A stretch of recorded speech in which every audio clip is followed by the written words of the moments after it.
Hello and welcome to this week's episode of Pursuit Hockey Discussion. I'm your host, as always, Austen Hoey. And this week, we're going to be discussing kind of how to choose or the best ways to choose your junior program when you have advanced past minor hockey. Some red flags to look out for and some green flags to look out for, and how to best to determine what the best junior program for you is. We're also going to chat about fighting in hockey, as Matt Rempe is really in the news these days, go over some of Carson's old Fed stories, and a bunch more. So sit back, relax, and enjoy this week's episode of the Pursuit Hockey Discussion.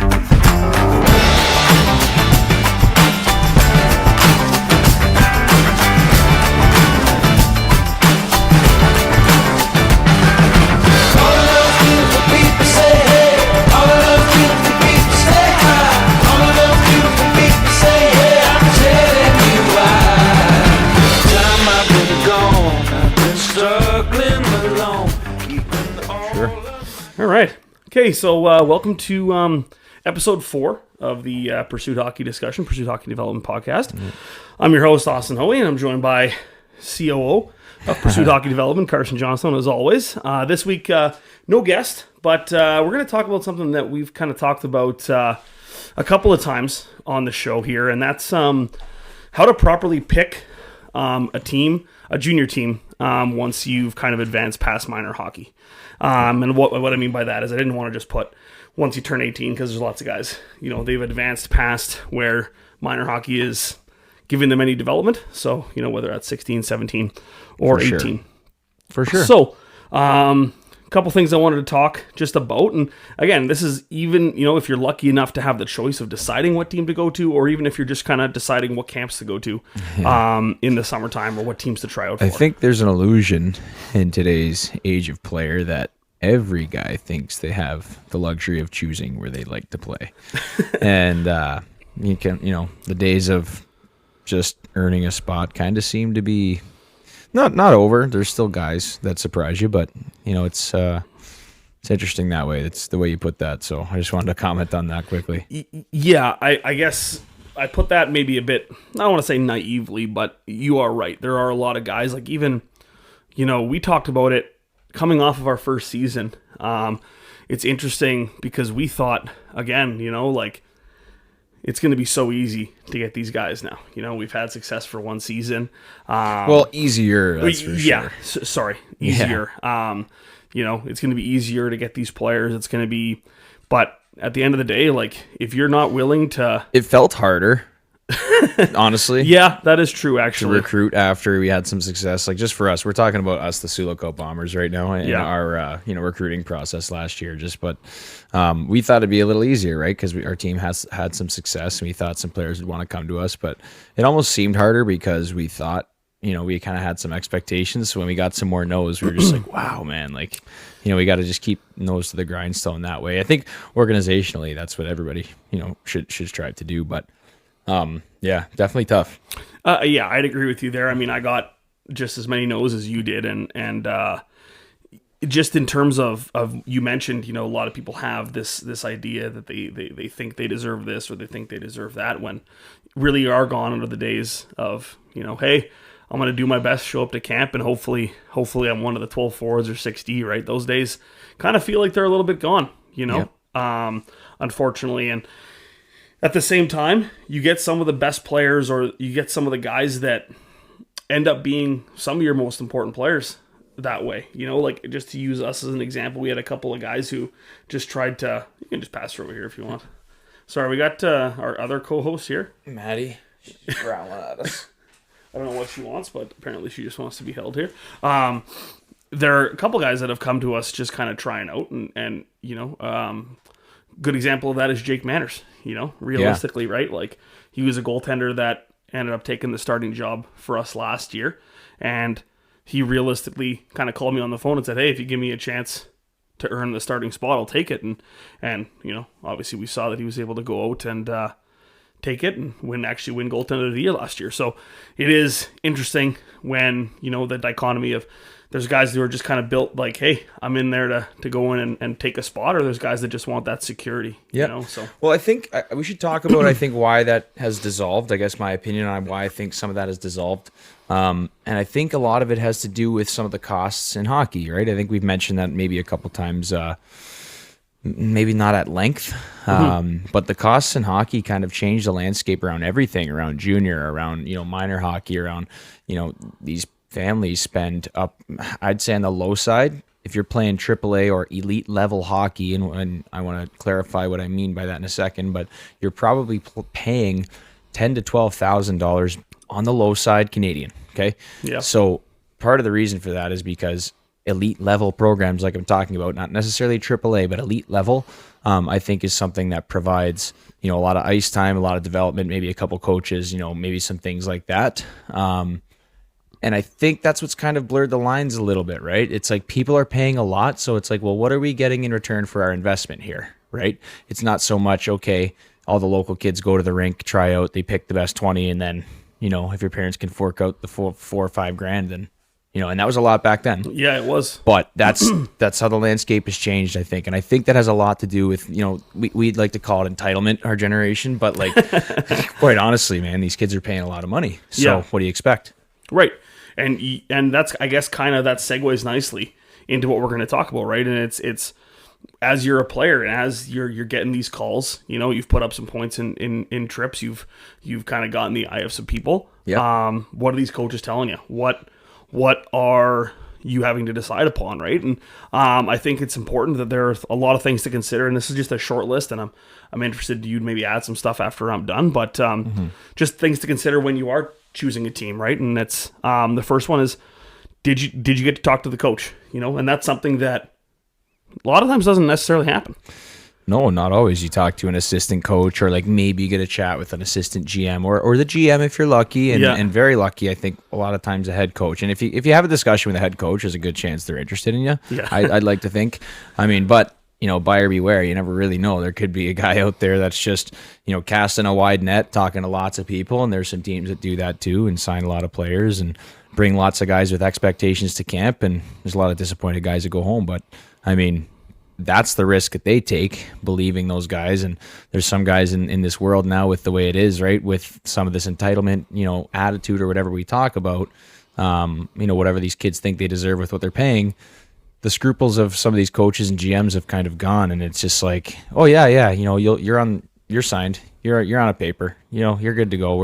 You're going to be a Flin Flon Bomber, or you're going to be a Swan Valley Stampeder, or you're going to be. Those are just a couple examples of guys that I know have gone and just signed papers, right? Because we were talking to them, and they're like, oh well, I signed in Swan, or I signed in Flin Flon, or I signed wherever, and that's the MJ and SJ, just different leagues.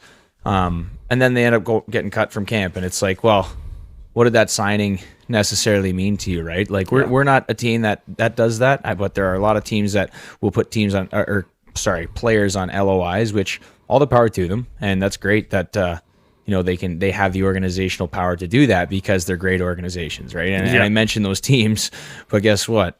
We wouldn't be able to put 30 guys on an LOI, or not 30, that's an over exaggeration, but let's say 16 to 20 guys on LOIs and have them all show up to camp inspired to make our hockey team. Right? Exactly.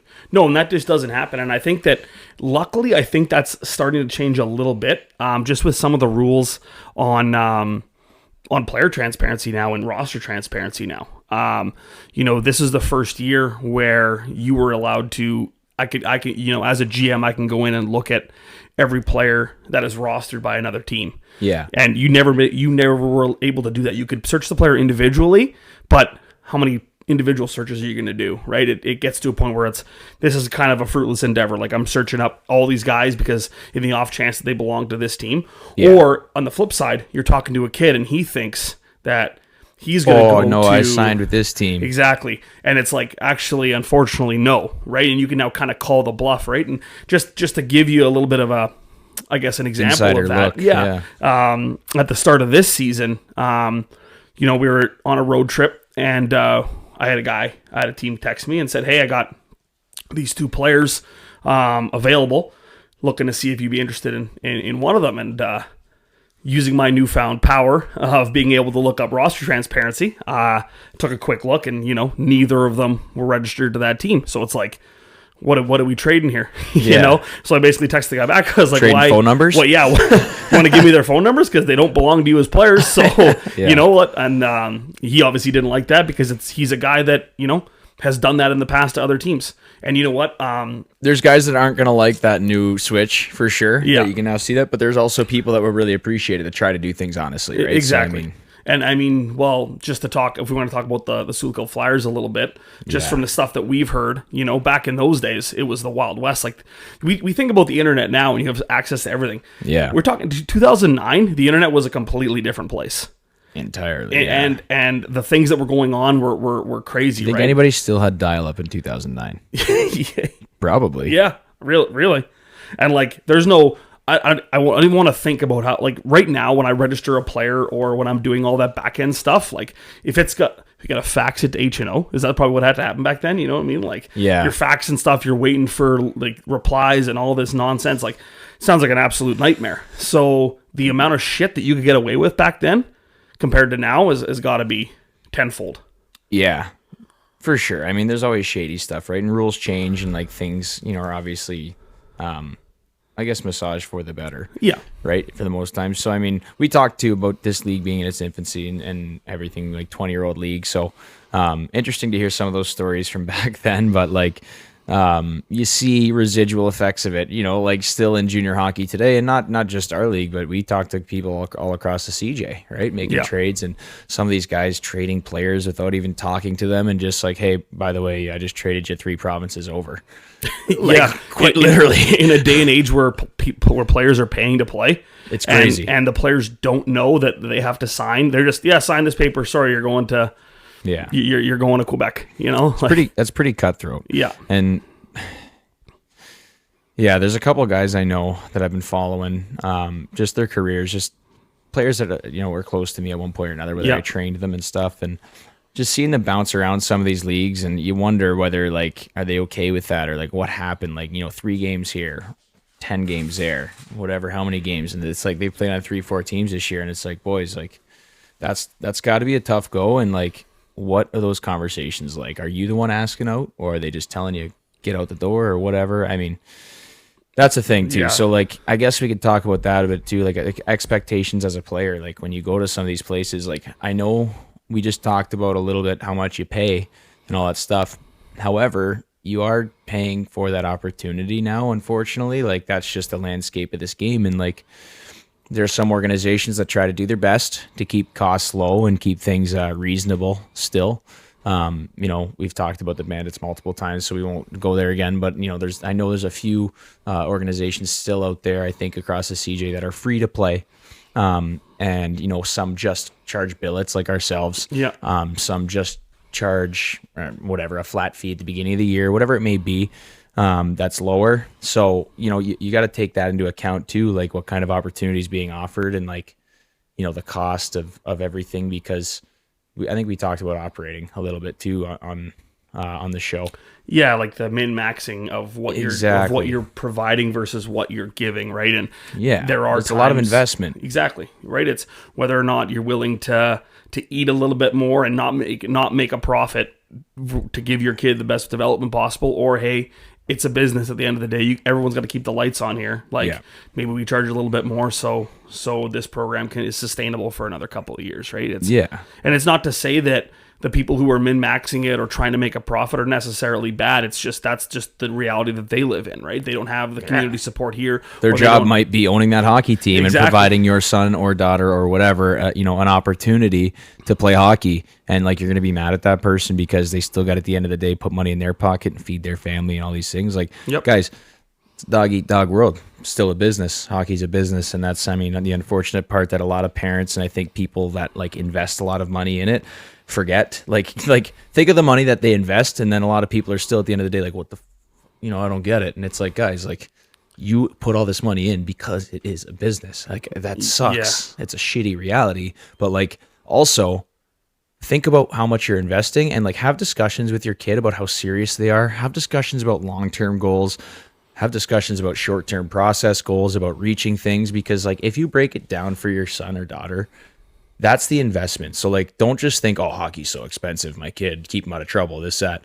There are other activities and other ways you can still do that. Like to play elite level hockey, like we talked about for these programs, you should have a focused kid. And like to spend all this money and just have them there, and with these coaches for the most part that care, trying to get these kids that sometimes are there for the wrong reasons and their parents just pay to keep them out of their hair, kind of like, it can be frustrating for coaches trying to keep kids like going in the same direction and to achieve, because kids get distracted, especially at the younger levels, like we talked about, after minor hockey. So 16 to 18, U18's one of those levels, right, where kids kind of branch off and parents are looking for, places for their kids to go play, sometimes from these smaller towns, especially, right? Sioux Lookout. So what are you offering? How interested is your kid? Or like, what is the program offering? How interested is your son or daughter? What are they going to actually get out of that experience, right? So yeah, and that's why it is so important to do your research, right, when it comes to those programs. Because again, if you have the correct kid and you have the money and you want to send them somewhere, it is very important to kind of not only do your research, recognize the warning signs, recognize that your kid is going to a spot that does make sense, that is going to be worth it. Because if we break it down, like you said, like even a place where, if you're paying $6,000, $7,000, $8,000 for your kid to go away for 6, 7, 8 months, and he's going to come back a better person. He's going to have some responsibility because he's basically living by himself. He's going to come back a better hockey player, hopefully. He's going to come back a more respectable young man. Exactly. Then realistically, that is worth it. If your kid is working in the summer helping to pay for that money, like or pay for that cost, that's really an investment in the adult, not necessarily just the hockey player. Exactly. And that's what I would say. If you're doing this for the right reasons, that's why we're here. Like, we're not necessarily, like, especially in the CJ, you're not here to develop NHL players. You're not here to develop professional hockey players that are going to make a living playing hockey. You're here to develop adults. Exactly. And give kids a good experience and to develop adults. Yeah, for sure. So I want to touch on something, or ask you, I guess. So you mentioned some of the warning signs. Yep. How would you differentiate? So to some of the listeners, they might be like, okay, warning signs, what the hell does that mean? Well, I got a couple. Okay. As someone who has, I do a lot, like as the GM, I do a lot of like, I'm always looking, like you said, you got a line, I think you got it from somebody who's not important. Yeah, you take the best and leave the rest. Yeah. I do a lot of that when it comes to other teams' social media, other teams' programs, just looking them up, going to their website, when I'm in their rinks, just things that I think are good and things that I want to not necessarily steal, but hey, I'm going to implement that, or I think we can implement that, or I think we can do that. And at the same time, when I'm somewhere, I go to a lot of camps, I go to a lot of other rinks, I see a lot of practices. What are things that maybe aren't being done great? So I would say a very easy early warning sign or an early red flag is what their social media presence is like. Yeah. And that might sound kind of not that big of a deal, but I think if you're going to a team that hasn't made a post in 2 months, or if you're going to a team that hasn't made a post since the end of the season, or that obviously shows that, okay, yeah, we all need volunteers, but that is a priority. And in 2024, that is a priority for those players. That is a priority. That is a priority in 2024. You need to be able to showcase yourself. And that's just one of those things that's just a red flag for bigger problems.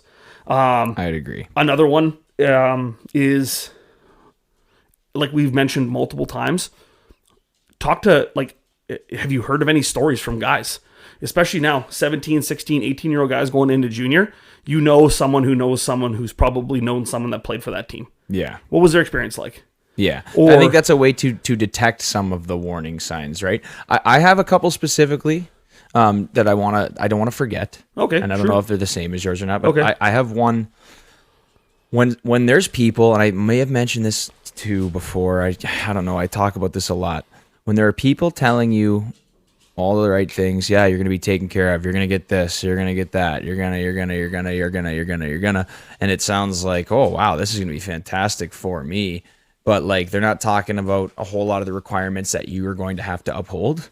I think that's a big warning sign, because I think it should be, of utmost importance to you to look at an organization that's going to challenge you and one that's actually going to tell you that it's you're going to have expectations there. Because if they are just trying to, it sounds like a sell job, then why are they selling it? Like your program should sell itself. And like we talked about how if you have value and like you actually offer up your program and like, okay, the low cost and all these things, like if someone says no, they actually have more to lose than you do. Do you know what I mean? Because the guy that comes to your program that's going to, buy into that is you're going to get more out of that program and that guy that's buying into, the requirements rather than the sell of how glorifying it's going to be and how, your coach is going to get you here or this guy's going to get you there, rather than the coach. It's like, you're going to have to work your balls off to get an opportunity. And we've probably lost players because that's our mentality. 100%. Right. You will lose players recruiting that way. But you know what that does do is it cultivates a program that full of young players that are ready the right to ones. That exactly. So that's a great point. That was on my list, but no worries. That's perfect. Okay. No, that's fine. I mean, I guess I was talking into the things that lead into the red flags. That is 100% right. It's one of those things that's super important. Is promising second line, promising second power play, promising this, promising that. And then just come to the rink every day. Just come to the rink. Don't need anything else other than from you. And don't even come to the rink. Just make sure you're there every second day. It's probably fine. Yeah, show up. Show up. But that is huge because again, like you said, your program has worth as well. And that's something that is, if you don't have any, if there's no point in going there and you're just giving away everything, there's no point. You need to get something back in return, right? Yeah, absolutely. Another one I had was, again, if you're at a camp, this is another one that I have, again, a lot of firsthand experience with is one of my history of putting on camps, whether it be minor hockey or development or a couple of junior camps for us is how that's a really good way to get a look into how a team is run, is how their camp is run. It's a little micro event that you can put on to show the details of how you do things. Yeah, exactly. And I've been to some camps that are run well, and you can very easily say, this is probably a pretty good program that I would be okay. But if I was a parent and I was sending my kid, or even I was at a camp and I've seen, whether it's no schedule being sent out again, these are small things, but no schedule being sent out, or dressing room assignments aren't done, or players aren't getting the proper jerseys, or did we advertise food and we're not getting you food, or just all these small things. And again, from a very, very far distance away, it's not that big of a deal. It's just one camp. But realistically, that's just a small... If that's how do you want kids camp, leaving like, oh man, like I'm so hungry, what the hell? And the parents go, what, they didn't get you food or this and that? No. Or do you want kids leaving like, wow, man, that was awesome. Like they gave us sandwiches, we got t-shirts, like we got everything. Like, and it's extra cost. Like you talked about the min-maxing thing, right? So maybe that's part to do with it. Like with the way you run things, it helps to be a community-owned team for us, that we can do things what we think is the right way, and offer some of those things. And we just think it's valuable that, people leave your camp saying those kinds of things, And I think maybe, like you said, min-maxing, a lot of the times programs or teams are going to look at camps as just an easy way to make money. Yeah. When I think if they're done right, you can make money. But I think at the very end of the day, they should be those should be your biggest advertising pitches, because you should be able to certainly can be, go there as a parent, as a player. And even if you at the end of the camp are like, I'm not going to go to this team, that was a well-run camp, and a well-run camp probably means a well-run organization. As ridiculous, or maybe as crazy as you may think that sounds, it's harder to fake that. 100%. It's way harder to fake a well-run event. Like, actually, okay, things are on time, things are scheduled. There's off-ice things that are getting done at the times they said they're going to get done. There's off-ice coaches here doing stuff. There's people involved. There's, people at the front desk that are not the coaches checking us in. Like, it's all those little things. It's like, holy crap. Instead, it's like you walk in, okay, the coach said, hey, he, helped me put my name on a paper. He walked me to the room. We got on the ice with the coach. We got off. We had some pizza standing around a table. And then I left the rink and said, hey, coach, see you tomorrow. Yeah. Like, honest to God, some camps look like that. Like, that's just the fucking truth. Yeah. Or they look worse than that. Like that, honestly, as crazy as it sounds, I've been to lots. That sounds like a middle of the road camp. Honest to God, You know, hey, like- at least they signed him up on a paper. Hey? Yeah, Like, there's and walk into the room. A lot of times it's like, where am I going? Where? down the hall to the left. Yeah, you'll be fine. You'll be fine. It's in room 3 or 4. Either one of those is fine. There's jersey in the box. Hey Jimmy, get this guy yellow. Yeah, exactly. No boards on the ice, no markers, no whistles for the coaches. Yeah. You want to get that guy a whistle? No, he said he's fine. Don't worry about the whistle. It's fine. But yeah, Sorry. Anyways. So yeah, I mean, there's a lot of those things, and I think one of the thing that is important to mention is because the last thing you want to be is you want to show up to a team that maybe you didn't go to their camp, maybe they invited you to the mini camp, or maybe they signed you, and you want to show up somewhere and be caught off guard or be surprised at the product that you have most likely paid for. Yeah. You know, that's the one thing that you don't want to have happen. Because most of the time, like you said, the GMs and coaches are not going to have necessarily your best interest in mind. Most of the time, they don't. Most of the time, they're looking for a guy. They have their best interest in mind. Right. You know, I think that's a tough bit of a double-edged sword, right? Because, I mean, as much as, like, every organization, well, not every organization, a lot of organizations do have the player's best interest in mind. At the end of the day, you still have to make some decisions that are difficult, that have the organization's best interest in mind, because you still do have to operate at the end of the day, the next year and years beyond that, and all these things, right? So it's like, yeah, maybe that wasn't the best way to put that, but like, you know what I mean? Like, it's in a way that is not fair.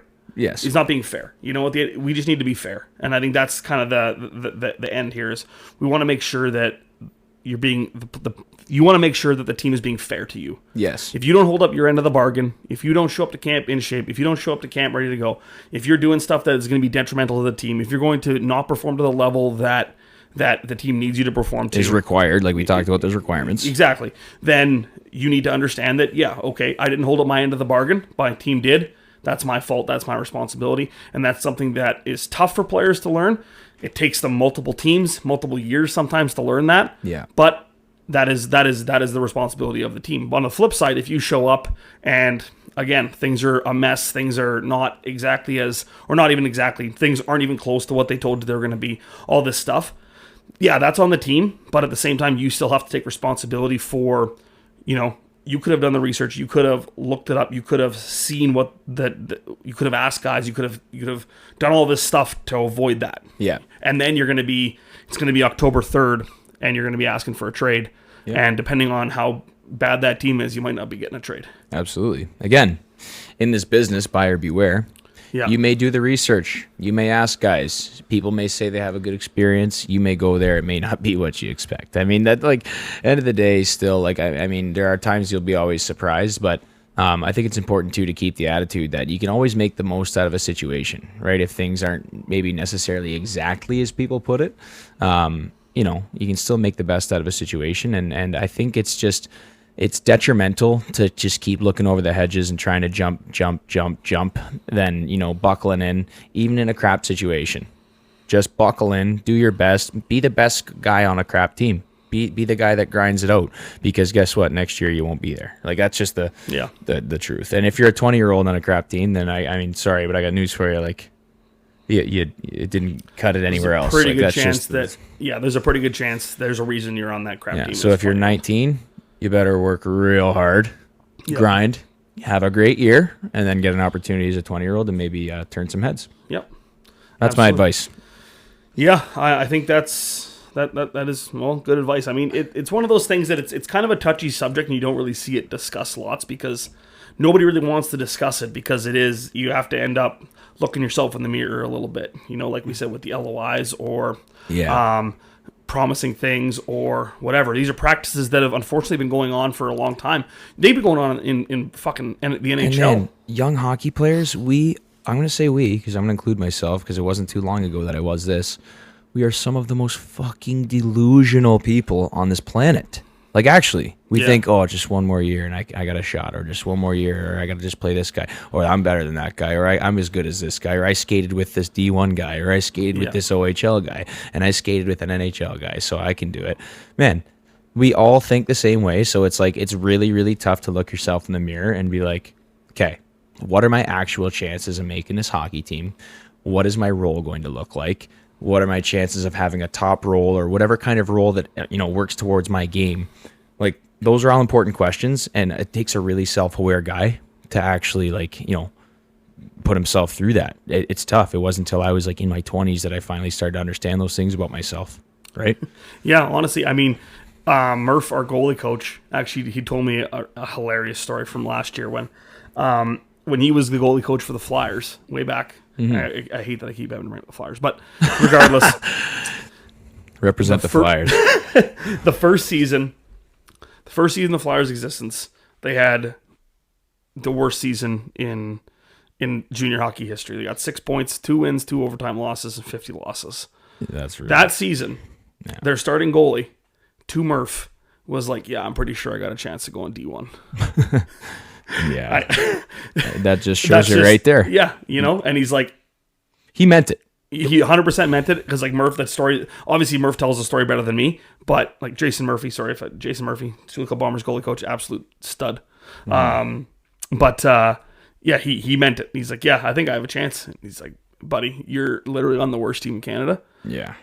In the smallest, newest league." Yeah. Dude, it takes a special hockey player. And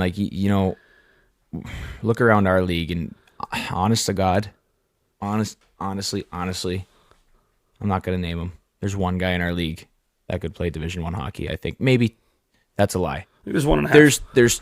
There's 2 or 3, because there's some young guys that are very talented hockey players in this league. 2.5. Sure. 2.5 is fair. 2.5. And that's what I'm leaving it at in the SI. So, and that's what I think could get a shot. Not even they're a D1 guy. Maybe get a look. Yeah. Honestly, man, It's tough. It's so hard now, because these leagues, the BC, the U show, they're full of elite talent, man. It's hard. It is hard to be an elite guy, and you have to, you have to stand out above the rest and also have a great A game. So okay, you score, you put up numbers, you skate, but your B game, you battle, your body language, all those other things are so important now to moving up and playing at the Division I level. And I don't know, I guess maybe we could just go there and talk about that a little bit, but I don't know if you had much more to cover. No, there. I'm pretty much out. So yeah, so I guess we could kind of maybe just talk about, I guess, what we think it takes, right? Yeah. Really to get to that next level. What and the players that you've seen, I guess, over the years in your development, and some players that you've seen, maybe you could mention a couple guys that have you known to be closer that have gone pro. When I was in Winnipeg, the best guys that I worked with were the best guy was Nolan Patrick. Unfortunately, he he wasn't a very nice player. Nice player. But the thing with the really high end guys that I worked with in Winnipeg was always their attitude at the rink was always exactly the same. They were always very they were always in a good mood to be playing hockey, because they all loved hockey. But at the same time, once the chips were down, you weren't beating them off the puck. That's the thing, right? They just loved it so much, and their drive was there. The motor was never stopping. Yeah. Anytime. You see that video of Gretzky? Yeah. Recently, and he's like, "It's not a challenge." He's loaded, and they're sitting around the table. He's like, "It's not a challenge. You guys say it's a challenge. It's not for me." He's like, "I get out there. It's fun." He's like, "I get the puck, and you guys get your own puck." But it's just funny, right? But what a competitor. Holy crap. Yeah. But he just absolutely loved the game. And that's the same thing. When I was doing, the Black Ace skates for the Jets, even those guys, whether it was Marco Dano or Mark Stewart or Adam Party, the guys who never play. Yeah.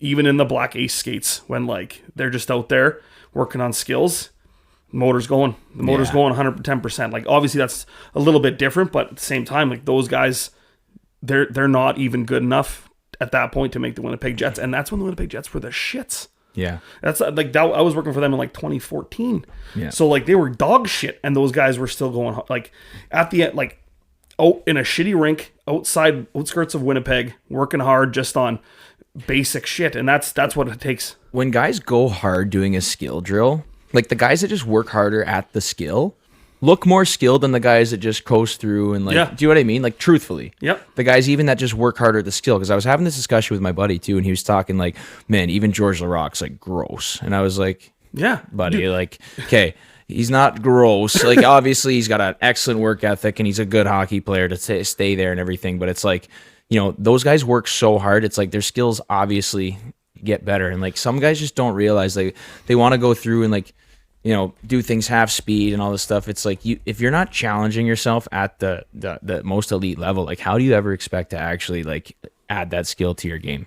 Yeah, and we tell it every time you do a development skater, every time you talk to players when you're just doing skill skates, and it's like this is basic stuff, but the best players are always going to be the guys who are trying the hardest, because that is the time where you're going to be, that's where you're going to gain reps. That is where you're going to get better, because you look at the best teams, you look at the best players, they always do the simple things better than anybody else. And that's just consistent over everything. And I think it's actually consistent in every sport. Just the guy in basketball who never misses the easy one. Yeah. Sid, who never misses the easy one. If the easy one is always automatic, then the game becomes so much easier, right? Yeah. It's crazy to think about. Well, you don't think about the basics anymore. Like you're so good at the basics, like all that your processing becomes is like the game around you, you know, like those guys become elite thinkers because their skills get so good. So it's like, that's why people talk about, okay, what gets you to the next level? So like this is perfect what we're talking about here. Like, okay, so what brings a guy to the next level? We talk about the work ethic and dedication and blah, blah, blah. But like, it's your work ethic and like your dedication towards your development.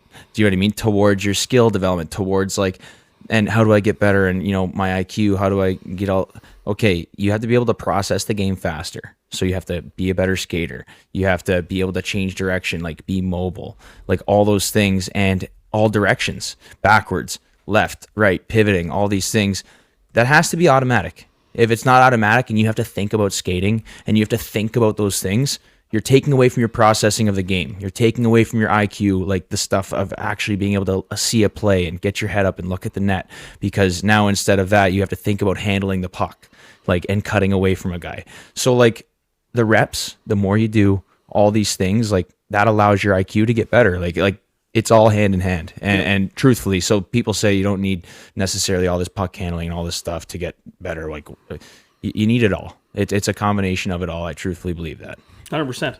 I mean, even if you want to talk about it, like George Larocque, one season in the queue, had 41 points in 60 games. You know, like... That is no slouch. Right? Like, you're putting up 20 goals in the queue, along with, in the same season, 260 PIMs. So, like, that guy's playing lots, but he's also, you know, fighting answering lots. The bell. And then... Answering the bell, yes. The guy who everyone's talking about right now, Matt Rempe. If we want to talk about him quickly. Yeah. I mean... 2019-2020 with Seattle, 31 points in 47 games with the Thunderbirds. I mean, that guy can obviously play. Warren A, like... Certainly. That guy's not there just because he fights everything. Like, he had to get there because you have to have the prerequisite skills to get there. Yeah, and it kind of disgusts me to see, you know, these guys, like, on Instagram and these people on Instagram, like, leaving comments about this 21-year-old kid and, you know, goon, and he's just there, he's this, he's that. Like, you guys, for one, probably never laced up a pair of skates. Or if you have, it's been at a level that's, you can't even fathom this guy has played. You know, like, and these guys are talking about, oh, he's ineffective. He's got a goal. There's guys that play years in the NHL with never scoring. So he's been on the ice and effective enough and in the way, and he got in front of the net and he scored a goal. All it takes... what are we talking about? When everyone says that guy can't play, like that, it automatically invalidates your opinion because you watch this guy skate. This guy can skate. Yeah, like that guy can fly right through Bastian's head. But like, you know, like that guy can fly. Yeah. It is a disservice. Even like John Scott, who never really put up numbers. Like you watch that guy, like he scored goals in the All-Star game, which is whatever. But he did score goals in the NHL. Play hockey, right? Yeah. So it's frustrating. And again, those are guys that are working hard. John Scott. What was that? I think he was on Spit and Chicklets, and they talked about he had like a good job, didn't really need to go play hockey, but like he wanted to, and it took everything in him to go and play. Like I have an interesting take. Yeah. Not take. I have an interesting thing to discuss. Okay. Okay. Adam Dunn tagged me on Facebook today. Lucas Dunn's dad. Yep. He's an ex-player of ours. Tough guy. He was talking It's about a friend of the show. Friend of the show. Lucas Dunn, friend of the show. Mm-hmm. So, maybe we should get Dunner on the podcast one of these days. That'd be a wild show. But anyways, so Adam posted this thing on Facebook and tagged a bunch of us, like hockey people that he knows and stuff, and our opinion, and said, what do you think of these guys coming into the league, like out of college or out of whatever, with like, you know, or the 3-fight rule? Like there's a 3-fight maximum rule in junior now in the CHL, I think, or they're proposing that. So he said, what's your opinion on that? You know, because these guys coming into the league, like without the experience fighting, some guys, you know, obviously think like, yeah, it's ridiculous. They're going to get pounded by this, that, whatever. But I actually think that there's like George Peros. There's examples of guys that have gone the college route and like not fought necessarily at a younger age and then come to the league and played that enforcer role and done just fine. So I don't necessarily know if you have to go through leagues like we're talking about being a fighter guy, right? Like it's just you get to that level, and if you're a big man that's, you know, got that attitude, anything for the boys, kind of like that's your way to make money in the NHL, and that's your prerogative to make that choice, right? Exactly, and I don't think there's nothing wrong with it. And I mean, like you mentioned, it's one of those things, and it, like you said, it's sticking up for the guys. It's one of those. There's nothing, and yeah, I mean. just to add on to that, it's one of those things where if you are going to do it and you are going to, people love it, you know, and the guys love you for it. And it is one of those, it's, yeah, I mean, no problem with me for sure. People like a good scrap, you know, in the NHL. And, I mean Biz and Witt absolutely love it. Yeah. We talked about the Fed and Johnny. And the SP exist because of fighting. For sure. Those leagues don't exist without fighting. Johnny talked about being a character in the Fed. Yeah. And, you know, I have a little story about that too. Like when I was down there for the 3 games, right? And this guy, his name was Chase Tippin. You guys can look up his fights if you'd like. Very tough man. Huge. We're sitting there in the locker room and he's like, yeah, the league made me start wearing shoulder pads. So I was dying. So I'm sitting on the bench and coach knocks on the glass, like the GM or owner or whatever. And at this point, I was riding the pine, just watching, so I was pretty tough. But anyways, turn around, owner's knocking on the glass. The assistant coach goes, "What's up?" And he goes, "Give this to Chase and get him on the ice." And he, like, you know, goes like this, and he holds like money between his fingers, and he gives it to the assistant coach. And he gives it to this guy. So literally, next whistle, someone had to go serve a penalty. So they just threw Chase on the ice. The crowd went fucking bananas. They went crazy, dude. And I was like, he's skating to the box. He was skating to serve a penalty, and they went bananas. So, like, when Johnny says we were like characters in a show, actually, though, like, they just were so happy to see that Chase was on the ice. They went nuts. And, like, dude, this guy, he's an absolute beauty. Dude, you got to throw his EP picture up on this guy. Yeah. Look at this EP picture. Oh, yeah. Yeah, dude. Tips is a beast. Watch his fights. Maybe, you know what? While we're talking here, I should just get a couple of clips of his fights, and I'll just put it up like over the screen, and you guys can see him. You played for Watertown 18-19, right? Yeah. So he had 25 games that year. No goals, no assists. 127 pims. Oh yeah, dude. There's a video. One of his fights. He's I think it's Chris Morasti. No, I don't know. I can't remember the guy's name. Anyways, it doesn't matter. We'll find it. I'll put it up. He literally fights this guy, knocks him out, and then he's like holding him up, like holding his head like at center ice, like caring for him. It's crazy. Yeah, actually, dude. It's funny. Like funny to watch, but like scary at the same time. But like he's actually a sweet, like nice guy, like pretty soft spoken and stuff. Like he's definitely intimidating to look at him because he's just a big man and like, you know, he's got that look to him, but he's a nice guy. I really liked him, you know, the short time I spent with him. So it was interesting to see though. You know, we talked just about that enforcer role, right? And it still lives in the Fed and the SP for sure. And it's kind of interesting to see that it's making its way back in the NHL a little bit after the Q kind of banned fighting. And there was a lot of talk about, you know, is it like a dead thing in hockey? And it seems like the players are kind of pushed back, eh? I want to see the players, and I think like at a certain point you have to accept the fact that if you want minor pro hockey to exist in North America, it's going to require that because, you get the minor pro teams in the SP, whether it's the Fed or they're mostly Southern teams, right?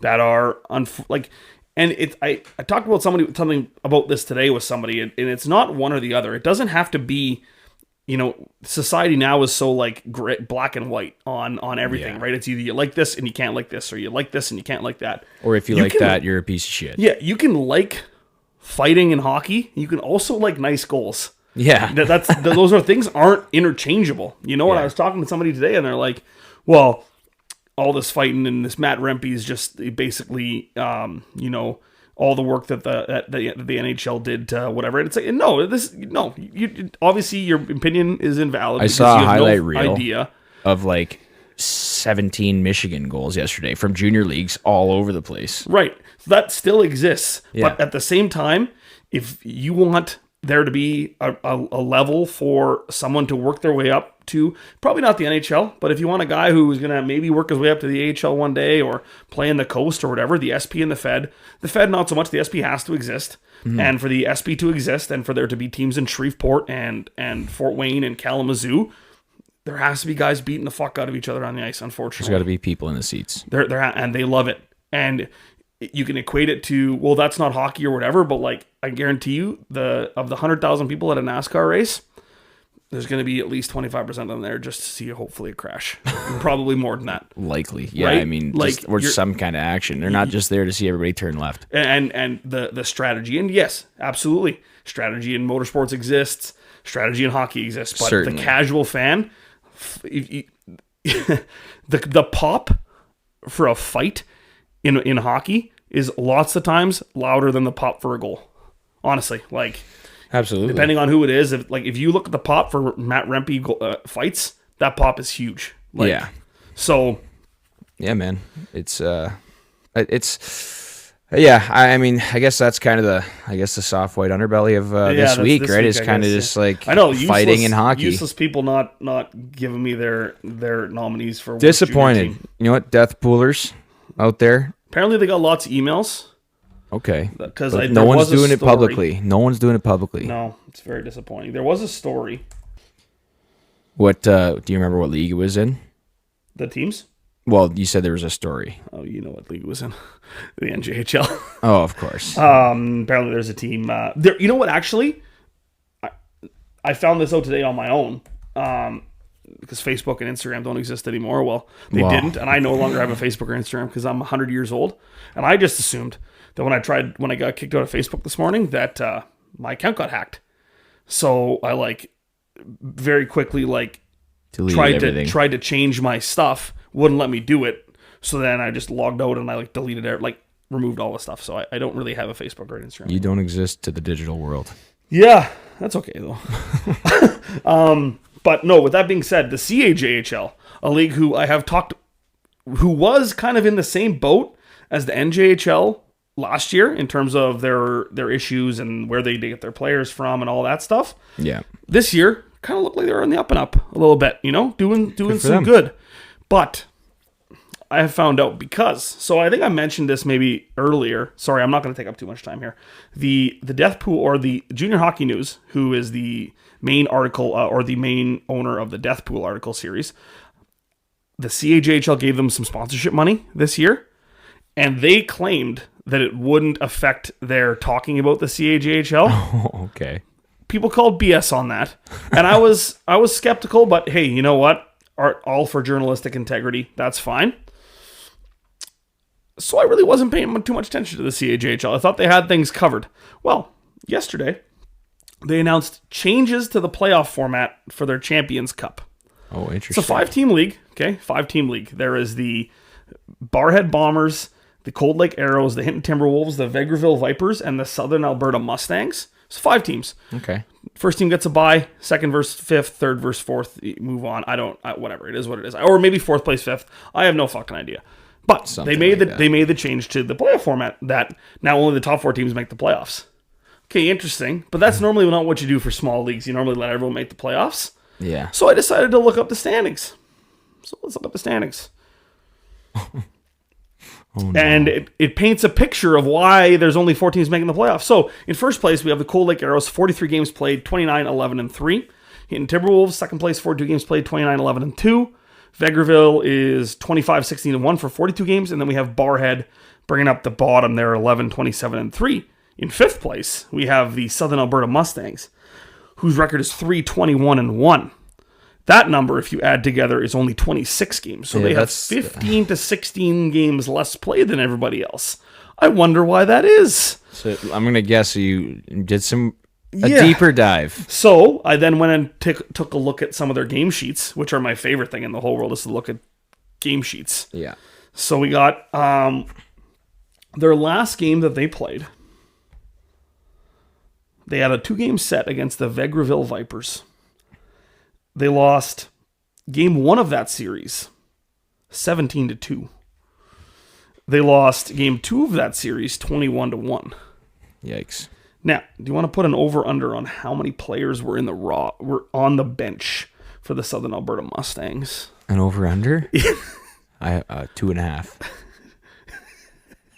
It's a little higher than that. There was 5 guys on the bench Friday, so 10 players. Okay. And they had 8 on Saturday.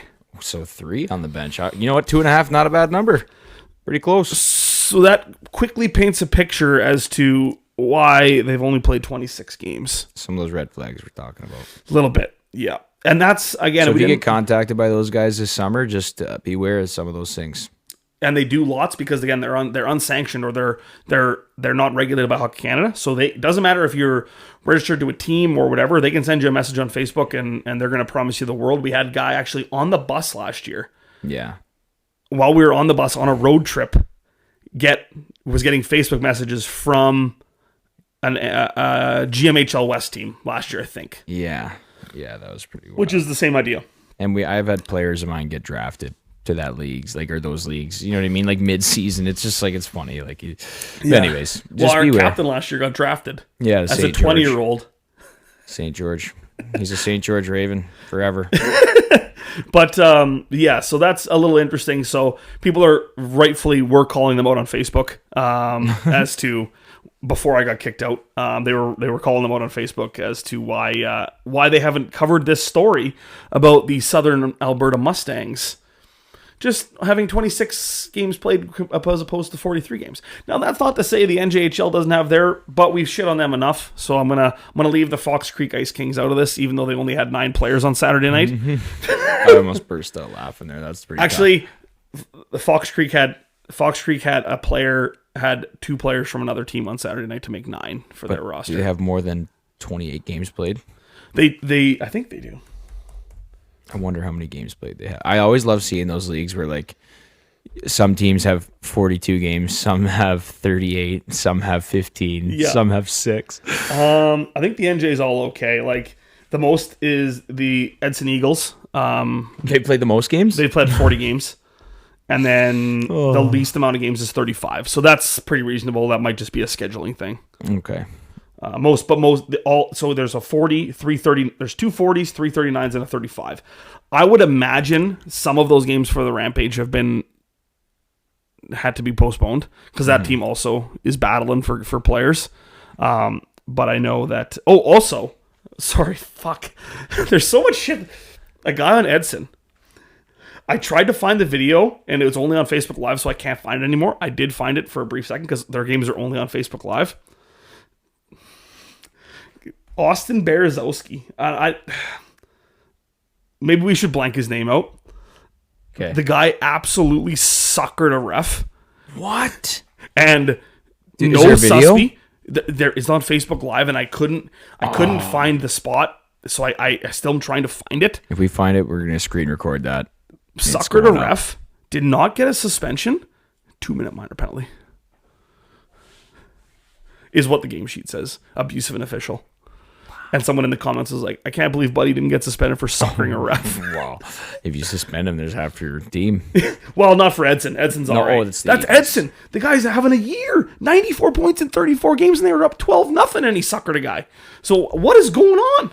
But yeah, I digress. Maybe let's find the video and see what happens. Yeah. I got to see that. That'll be my goal for next episode is try to find that video. But anything to add before we shut things down?